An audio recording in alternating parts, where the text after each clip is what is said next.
Hello programmers, welcome to my channel Tarun sir. So guys, आज इस video में हम लोग पीएचपी में मल्टी डायमेंशनल एरे के कॉन्सेप्ट को लर्न करेंगे। सो आइए गाइज देखते हैं क्या होता है मल्टी डायमेंशनल एरे, कैसे इसे हमें यूज़ करना होता है। So guys, let's learn this. सबसे पहले हम इसकी डेफिनेशन देख लेते हैं। A multi dimensional array is an array of arrays. Normal जो हमने एरे देखा था उसका मतलब था वैल्यूज का कलेक्शन। मल्टी डायमेंशनल एरे जो है वो एक ऐसा एरे होता है जिसमें वैल्यूज की बजाय डायरेक्ट दूसरे एरे स्टोर होते हैं, यानी जिसका एक एलिमेंट एक सिंगल वैल्यू होने की बजाय एक पूरा एरे होता है। इट मीन्स ईच इंडेक्स और की in a multi-dimensional array is an array instead of single value। अब देखिए, जो मल्टी डायमेंशनल एरे हैं ये हमारे एसोसिएटिव एरे भी हो सकते हैं, इंडेक्स्ड भी हो सकते हैं या मिक्स्ड भी हो सकते हैं। In multi dimensional array we need multiple indices to access individual element. 1D array में तो क्या था, एक पर्टिकुलर इंडेक्स नंबर से एक वैल्यू हमारी जो है वो एक्सेस होती थी, जबकि मल्टी डायमेंशनल एरेज में हमें एक से ज़्यादा इंडिसेस की ज़रूरत पड़ती है इंडिविजुअल एलिमेंट को यूज़ में लेने के लिए। एक पर्टिकुलर इंडेक्स अगर यूज़ करोगे तो उससे पूरा का पूरा एरे जो है वो एक्सेस हो जाता है। अगर एक इंडिविजुअल एलिमेंट चाहिए तो हमें मल्टीपल इंडिसेस चाहिए होते हैं, मल्टीपल कीज चाहिए होती हैं। We can create 2D array, 3D array and so on. हमारी नीड के अकॉर्डिंग 2D एरे बना सकते हैं, 2 डायमेंशन वाला, यानी जिसमें 2 इंडेक्स की जरूरत पड़ेगी वैल्यू को एक्सेस करने के लिए। 3D बना सकते हैं जिसमें 3 एलिमेंट्स की जरूरत हो। नाउ जो हम इस वीडियो में डिस्कस करने वाले हैं वो केवल 2D एरे को डिस्कस हम कर रहे हैं। तो 2D एरे को ही मैट्रिक्स भी कहते हैं। बहुत सारे लोग जिन्हें पास्ट एक्सपीरियंस है प्रोग्रामिंग का, C प्लस प्लस जावा वगैरह में, वो वहाँ से रिजेंबल कर सकते हैं इसको आसानी से।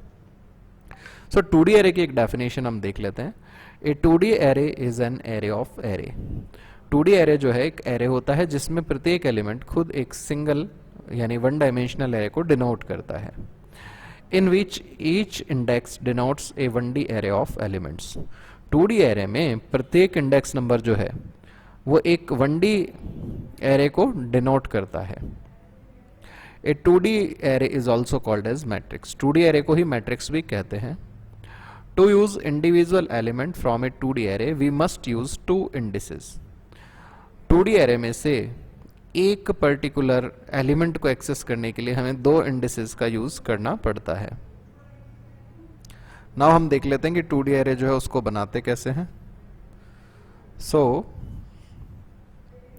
To create a 2D array we use following syntax. इस तरह से हम लिखेंगे, वेरिएबल बनाएंगे एरे के लिए, देन एरे फंक्शन, फिर उसके अंदर मल्टीपल टाइम एरे फंक्शन को हमने कॉल किया होगा, डायरेक्टली कुछ एरे बना के यहाँ पे भेजे होंगे हमने। फॉर एग्जाम्पल, एक हमने मैट नाम का 2D एरे डिक्लेयर किया, देन हमने फंक्शन कॉल किया एरे। इसमें फर्स्ट एलिमेंट वैल्यू की बजाय डायरेक्ट हमने एरे पास कर दी। इसी तरह से कॉमा लगा के सेकेंड एलिमेंट भी हमने एक एरे पास कर दिया। सो इस अबव एग्जाम्पल में, in the above example, $mat is a 2D array. $mat जो है वो 2D एरे है। $mat 0 जो है वो डिनोट कर रहा है 1D एरे को। किसको डिनोट कर रहा है? $mat 0 जो है वो इस एरे 1 2 3 वाले को डिनोट कर रहा है। Fine guys. इसी तरह से जो $mat 1 है, similarly $mat 1 represent an array ARR 4 5 6। सो जो ये रिप्रेजेंट कर रहा है सेकेंड एरे को डिनोट कर रहा है। दैट मीन्स ये जो डिनोट कर रहा है मैट 1, ये किसको डिनोट कर रहा है? एरे 4 5 6 को। यानी मैट 0 जो है वो ये है, मैट 1 पूरा ये है, पूरा एरे है, ठीक है ना। नाउ अगर इंडिविजुअल एलिमेंट एक्सेस करना है, लाइक हमें 1 एक्सेस करना है, तो इसका मतलब मैट्रिक्स के 0th एलिमेंट पे ये पूरा एरे पड़ा है, और इस एरे के 0th एलिमेंट पे क्या पड़ा है हमारे पास? ये 1 पड़ा है। So what we write is $mat 0 0 denotes the value 1। इसी तरीके से अगर हमें इस 2 को एक्सेस करना है, इस 2 को, तो mat 0 पे तो ये पूरा एरे है, और इसके 1 वाले इंडेक्स पे क्या पड़ा है? 2 पड़ा है। दैट मीन्स $mat 0 1 लिखेंगे तो ये किसको डिनोट करेगा? 2 को। एंड सिमिलरली ये जो 3 है, इसको हम लिखेंगे मैट 02 एंड सो ऑन। ठीक है गाइज, लेट्स सी, इसको एक एग्जांपल से देख लेते हैं हम लोग अभी। सो सबलाइम टेक्स्ट मैंने शुरू किया। नाउ यूट्यूब फोल्डर है हमारा, इसमें मैंने एक फाइल बना दी सबसे पहले, डेमो नहीं sorry multi dimensional dash array dot PHP। Now HTML stub generate कर दिया, टाइटल डाल दिया मैंने, मैट्रिक्स दे दिया नाम। नाउ यहाँ PHP ब्लॉक हमने बनाया। इसमें हम लोग क्या कर दे रहे हैं, इसमें हम लोग सबसे पहले एक एरे बना रहे हैं, एरे 1 बराबर एरे 1 2 3। तो ये क्या है हमारे पास 1D एरे है। थोड़ा सा और डीप में बता दे रहा हूं मैं आप लोगों को, एलिब्रेट करके। एंड ये 4 5 6। सो एरे 2 जो है ये भी हमारे पास क्या है, एक 1D एरे है। नाउ मैंने एक डॉलर मैट बनाया एरे, एंड इसमें मैंने भेज दिया dollar array 1 dollar array 2। Notes में जो हमने एग्जाम्पल देखा उसमें हमने क्या किया था, यहाँ पे एरे 1 की बजाय सीधा ये वाला स्टेटमेंट लगा दिया था। इसी तरह से यहाँ पे डॉलर एरे 2 की बजाय ये स्टेटमेंट लगा दिया है। ठीक है, तो वैसे भी लिख सकते हैं, बट ये थोड़ा सा आपको क्लियर हो रहा होगा कि ये क्या है, एलिमेंट्स के कलेक्शन है, और ये मैट जो है वो एरेज का कलेक्शन है। Now if I right, what if I right, अगर मैं प्रिंट करवाऊं किसको, डॉलर एरे 1 को, तो हमें पता है कि ये क्या है, पूरा एक एरे है। सो लेट्स सी क्या ये एरे को पूरा प्रिंट करता है। सो मैंने बनाया multi dimensional dash array dot PHP। क्या बोल रहा है ये, एरे टू स्ट्रिंग कन्वर्जन, क्योंकि ई को डायरेक्टली नहीं प्रिंट करा सकता। सो मैं क्या करता हूं, एक फंक्शन है हमारे पास प्रिंट अंडरस्कोर आर, जिसकी हेल्प से हम पूरे एरे को प्रिंट करा सकते हैं। तो मैं एरे 1 को प्रिंट कराता हूं। ठीक है, और सेम काम मैं क्या करता हूं, यहां पे मैं क्या लिख देता हूं, डॉलर मैट 0, केवल इसको लिख रहा हूं। अब देखिएगा ये सेम ही आउटपुट आ रहा है, कोई अंतर आ रहा है क्या बच्चों? क्यों? क्योंकि मैंने अभी नोट्स में ही बताया है, नोट्स में ही बताया मैंने, अगर मैट 0 लिखूंगा तो इस एरे 1 2 3 को पूरे को रिप्रेजेंट कर रहा है ये। ठीक है गाइज, अब मुझे सपोज इंडिविजुअल एलिमेंट को एक्सेस करना है। सो मैं क्या लिखूंगा, इंडिविजुअल वैल्यू के लिए इको है हमारे पास प्रिंट अंडरस्कोर आर, केवल एरे के लिए। तो हम लिखेंगे डॉलर मैट 0 अगेन 0, तो 1 आ जाएगा हमारे पास। लेट्स सी, इसी तरह से अगर मैं लिखूंगा 1 0 1 0 का मतलब मैट 1 का मतलब सेकेंड एरे जो है हमारा ये वाला, ये इसमें 0 का मतलब 4, right. Let's refresh this, fine. So it's working guys, ठीक है ना। अब देखो, अब ये तो इंडिविजुअल एलिमेंट को एक्सेस करने की बात हुई। Now suppose that we want to print the whole array, so we can print the 2D array using nested loop. Nested loop हम लोगों ने पढ़ा, उसका यूज करके हम इजीली इसको प्रिंट करा सकते हैं। सो हमारा एक लूप चलेगा आई से, उस आई को हम इनिशियलाइज करेंगे 0 से, कहां तक लेके जाएंगे, नंबर ऑफ रोज तक। नंबर ऑफ रोज का मतलब एक्चुअल जो नंबर ऑफ एरेज है इंटरनली वहां तक। जैसे अभी हमारे पास मैट में इंटरनली कितने एरे थे बच्चों, ये 2 एरे थे, तो ये 2 तक हमने चलाया। देन इसके अंदर हम एक जे का लूप चलाएंगे। जे का लूप फिक्स्ड है, 0 से लेके कहां तक चलाएंगे, less than number of elements in each array. तो अंदर वाले जो एरे हैं उनमें से प्रत्येक में जितने एलिमेंट है वहां तक जे का लूप चलाएंगे। जैसे यहाँ पे प्रत्येक एरे को अगर नोटिस करो, इसमें 3 एलिमेंट है, इसके अंदर भी 3 एलिमेंट है, तो हमने कहां से कहां तक चलाया, जे बराबर 0 से j less than equal to, equal नहीं आएगा बच्चों, लेस देन आएगा, सॉरी, लेस देन 3 तक। सो इसको लिख दें कोड को हम, print 2D array in matrix form, matrix की फॉर्म में इसको प्रिंट करा देते हैं बच्चों। So let's see, for $i बराबर 0, $i लेस देन, अंदर जितने एरे हैं वो अंदर कितने एरे हैं, 2, नंबर ऑफ रोज भी कह सकते हैं इसको, देन $i प्लस प्लस, इसके बाद फॉर $j बराबर 0, then $j less than, number of columns आता है यहाँ पे एक्चुअली, इसका मतलब हो गया कि जो इंटरनल एरे हैं उसमें प्रत्येक में कितना एलिमेंट है, लाइक 3 है अभी तो हमने लिख दिया 3, एंड $j प्लस प्लस।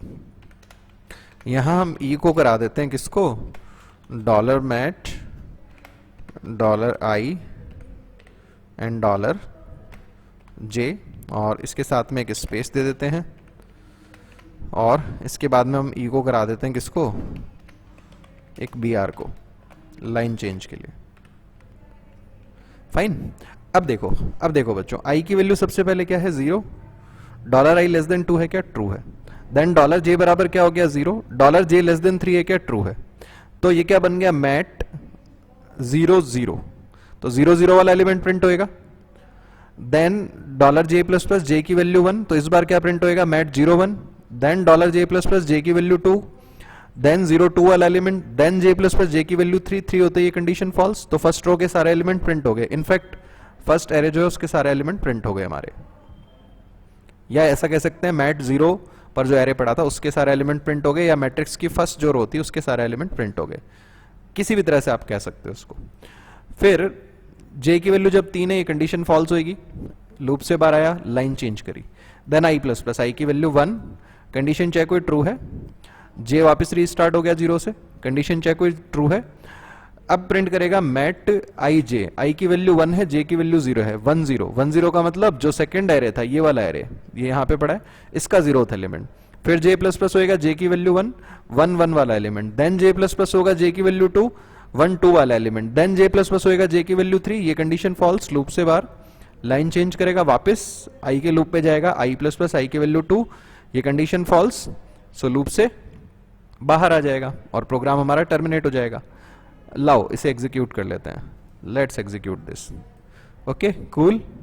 अच्छा एक चीज आपको ध्यान रखनी है, अगर हम इससे काम कर रहे हैं ना, किससे, नॉर्मल फॉर लूप से, ये थोड़ा सा डिफिकल्ट हो सकता है, क्योंकि ऐसा हो सकता है कि सपोज दैट सेकंड जो एरे है इसके अंदर 4 5 6 7 8 5 एलिमेंट होते हैं, लेकिन हमने तो लूप फिक्स चला रखा है 3 तक, तो फर्स्ट तो एरे के सारे एलिमेंट 1 2 3 प्रिंट हो जाएंगे, लेकिन सेकंड जो एरे है उसमें 4 5 6 7 8 की बजाय क्या आएगा, केवल 4 5 6 आएगा अभी।